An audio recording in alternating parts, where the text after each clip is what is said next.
Hai, Assalamualaikum teman-teman. Apa kabar kalian semua? Semoga kalian semua dalam keadaan yang sehat ya. Di sini, saya beserta teman-teman saya akan menjelaskan tentang narkoba.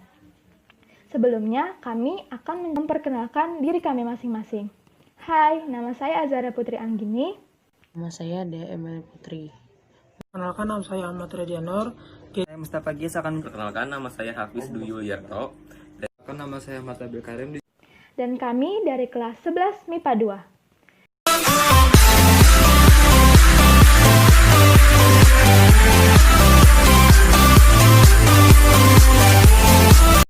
Di kesempatan kali ini, kami akan membahas yang pertama, pengertian narkoba.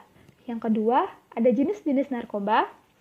Yang ketiga, ada dampak mental jika seseorang menggunakan narkoba. Yang keempat, ada dampak fisik jika seseorang menggunakan narkoba. Yang kelima, ada faktor internal yang membuat seseorang menggunakan narkoba. Yang keenam, ada faktor eksternal yang mendorong seseorang menggunakan narkoba. Oke, yang pertama saya akan membahas tentang pengertian narkoba.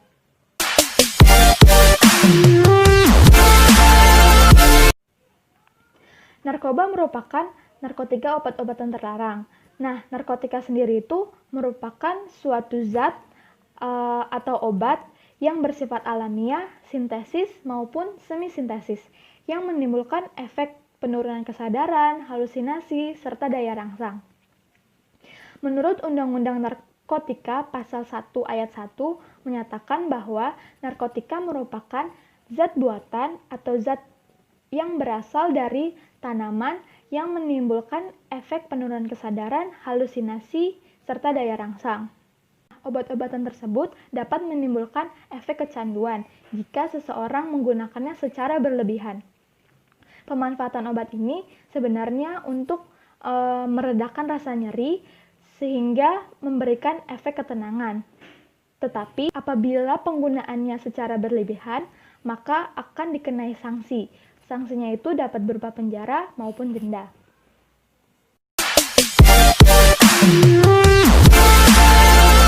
menjelaskan tentang berbagai jenis narkoba. Yang pertama ialah tipe narkotika. Yang pertama ada morfin. Morfin berasal dari kata morpheus atau dewa mimpi, semacam alkaloid analgesik yang sangat kuat yang ditemukan pada opium. Jenis-jenis narkoba ini bekerja langsung pada sistem pusat sebagai penghilang rasa sakit. Kedua yaitu heroin atau putau. Jenis-jenis narkoba selanjutnya adalah heroin. Heroin dihasilkan dari pengolahan morfin secara kimiawi. Akan tetapi reaksi yang ditimbulkan heroin menjadi lebih kuat pada morfin itu sendiri. Yang ketiga ada kokain. Jenis-jenis narkoba ini merupakan berasal dari tanaman Erythroxylon coca di Amerika Selatan. Biasanya, daun tanaman ini dimanfaatkan untuk mendapatkan efek stimulan, yaitu dengan cara dikunyah. Yang keempat, yaitu ada ganja. Jenis-jenis narkoba lain yang ini, ganja atau cannabis sativa dan cannabis indica, adalah tumbuhan budidaya yang menghasilkan serat dan kandungan zat narkotika terdapat pada bijinya. Jenis-jenis narkoba ini dapat membuat si pemakai mengalami euforia.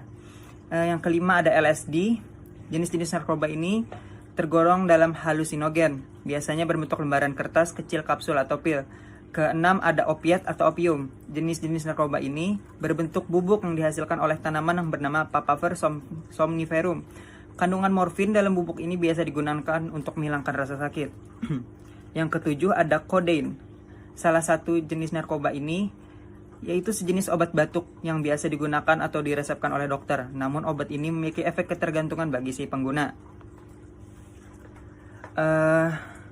Lalu kita akan beralih ke jenis narkoba yaitu psikotropika. Yang pertama ada ekstasi. Jenis-jenis narkoba diantaranya adalah ekstasi, yaitu senyawa kimia yang sering digunakan sebagai obat dapat mengakibatkan pengguna menjadi sangat aktif. Ekstasi dapat berbentuk tablet, pil, serta bubuk. Nama lain dari psikotropika jenis ini adalah Inex dan metamfetamines. Yang kedua ada sabu-sabu. Jenis narkoba ini merupakan narkoba yang digunakan untuk mengobati penyakit yang parah seperti gangguan hiperaktif, kekurangan perhatian, atau narkolepsi. Yang terakhir ada Nipam. Jenis narkoba ini sejenis pil koplo yang dikonsumsi untuk mengurangi ansietas. Biasanya digunakan secara bersamaan dengan minuman beralkohol yang sebenarnya dapat beresiko bahaya bagi penggunanya. Jadi itu adalah beberapa jenis narkoba yang umum untuk kita ketahui. Dampak psikologis dari pengguna narkoba. Yang pertama itu ada lambat kerja, yang kedua sering tegang dan gelisah, Yang ketiga, hilang kepercayaan diri, penghayal, dan penuh curiga. Yang keempat, menjadi ganas dan tingkah laku yang brutal. Yang kelima, sulit berkonsentrasi, perasaan kesal dan tertekan. Yang keenam, perasaan tidak aman. Yang ketujuh, gangguan mental, antisosial dan asusila. Dan yang kedelapan, merepotkan dan menjadi beban keluarga. Yang kesembilan, pendidikan menjadi terganggu. Yang kesepuluh, adanya perubahan pada kehidupan mental emosional. Yang ke-11, ada gangguan perilaku yang tidak wajar. Yang ke-12, gangguan kejiwaan. Dan yang terakhir, gangguan persepsi, daya pikir, kreasi, dan emosi. Dari 13 hal yang sudah saya sebutkan di atas, narkoba memiliki dampak yang tidak baik dari segi kesehatan maupun sosial. Maka dari itu, jauhilah narkoba dan hidup sehat. Ini saya akan menjelaskan tentang dampak fisik penggunaan narkoba. Yang pertama itu, pada saat kita mengonsumsi narkoba, terdapat gangguan pada sistem saraf atau neurologis, yang seperti kejang-kejang, halusinasi, gangguan kesadaran, dan juga kerusakan pada saraf tepi. Terus ada gangguan pada kulit, seperti penanahan, alergi, dan juga eksim. Terus ada gangguan pada paru-paru, seperti penekanan fungsi pernapasan, kesukaran bernapas, dan pengerasan jaringan paru-paru. Terus saat kita mengonsumsi narkoba, kita bisa sering sakit kepala, mual-mual, dan muntah. Dan suhu tubuh meningkat, dan juga pengecilan hati dan sulit tidur. Terus penyalahgunaan narkoba bisa berakibat fatal ketika terjadi overdosis, yaitu konsumsi narkoba yang berlebihan. Dan overdosis bisa menyebabkan kematian. Terus bagi pengguna narkoba yang melalui jarum suntik, khususnya pemakaian jarum suntik secara bergantian, resikonya itu adalah tertular penyakit hepatitis B, hepatitis C, dan juga HIV yang hingga saat ini belum terdapat obatnya. Jadi sekian penjelasan dampak fisik terhadap penggunaan narkoba dari saya.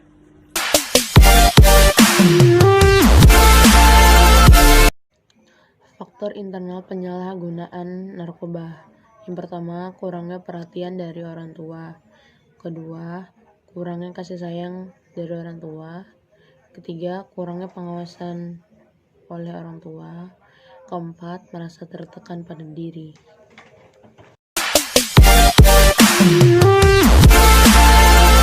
Di sini saya akan menyebutkan faktor eksternal dari pengguna narkoba. Yang pertama, karena faktor keluarga yang tidak harmonis. Yang kedua, pengaruh dari luar seperti pengaruh budaya luar, televisi, internet, dan lain-lain. Yang ketiga, pengaruh teman dan lingkungan sosial.